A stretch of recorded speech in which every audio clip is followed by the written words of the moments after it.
Hi, my name is Wendy Billings, and this is my oral presentation for LUT1. Today I'd like to talk to you about the adoption of Native American children. Jeremiah was 3 when he was placed up for adoption. He is Navajo, and his adopted family, the Holloways, were not. The tribe was notified during the adoption, and they tried to stop it, but the Utah State Court allowed the adoption to go through anyway, and Jeremiah went to live with the Holloways. For the next 6 years, the tribe tried to get the ruling overturned, and finally, went all the way to the Utah Supreme Court, where they were granted the right to decide Jeremiah's fate. Adoptions are a very emotional thing for all parties involved. The birth parents who are giving up the child, the parents who are hoping to adopt the child, and the child in question. If that child happens to be Native, there's one more party to consider, and that is the tribe. According to the Indian Child Welfare Act, the tribe has the right to be a party of all Native child adoptions.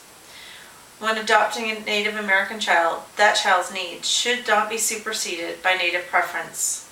Native preference would be the Native child going to live in a Native home regardless of their needs.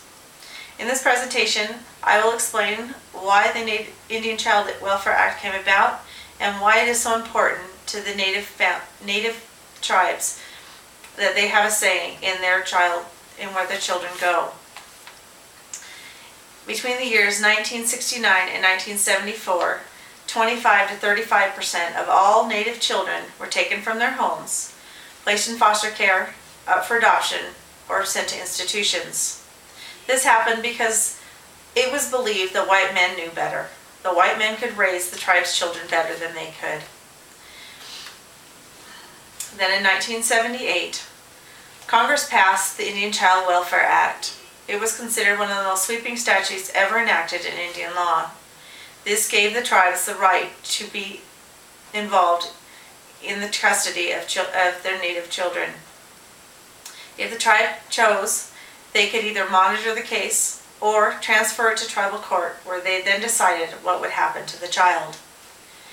In this poster you will see 4 photos that I have taken.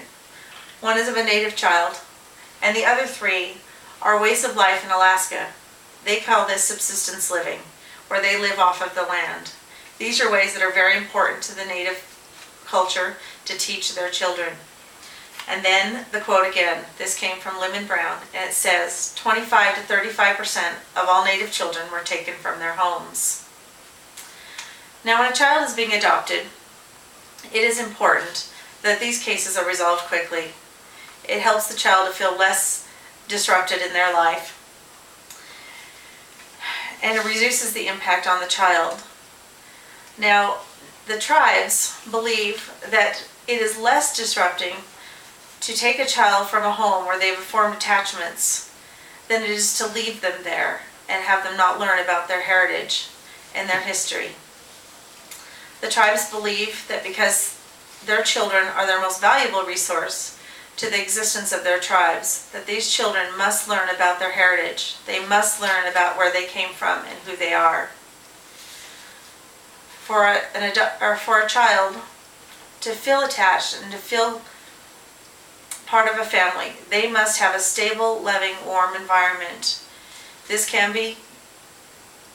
can have this environment even if the family is not Native, but it is important for them to still learn about their heritage. When adopting a Native American child, it is important that their best interests are at heart. The Indian Child Welfare Act gave the tribes the right to protect their children, and it is important that they look after the best needs of the child when they are deciding what happens to them. Because remember, when you are adopting a Native American child, you are also adopting a tribe member. Thank you. Are there any questions? I have a couple. Okay. If you're adopting a Native American child, is there any way that you can keep them involved in their Native culture? Yes, thank you. And throughout the United States, there are many tribes. And most tribes have activities throughout the year that you could take the child to.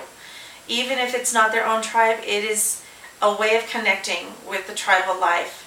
There are also books and videos that are put out by the tribes that can explain the way of life and what is important to that tribe. Are there any more questions? Sure, just one more. You stated that the tribes believe it's better to break the bonds that they've formed with their adoptive parents than to have them raised by non-Indian families. Did you find any research that contradicts that belief? I did. The bonds and attachment are very important.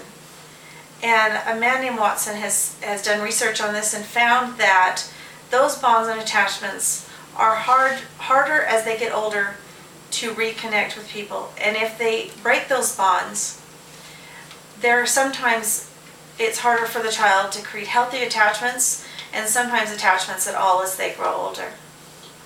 Is there any more questions? Oh, thank you. All right, thank you very much.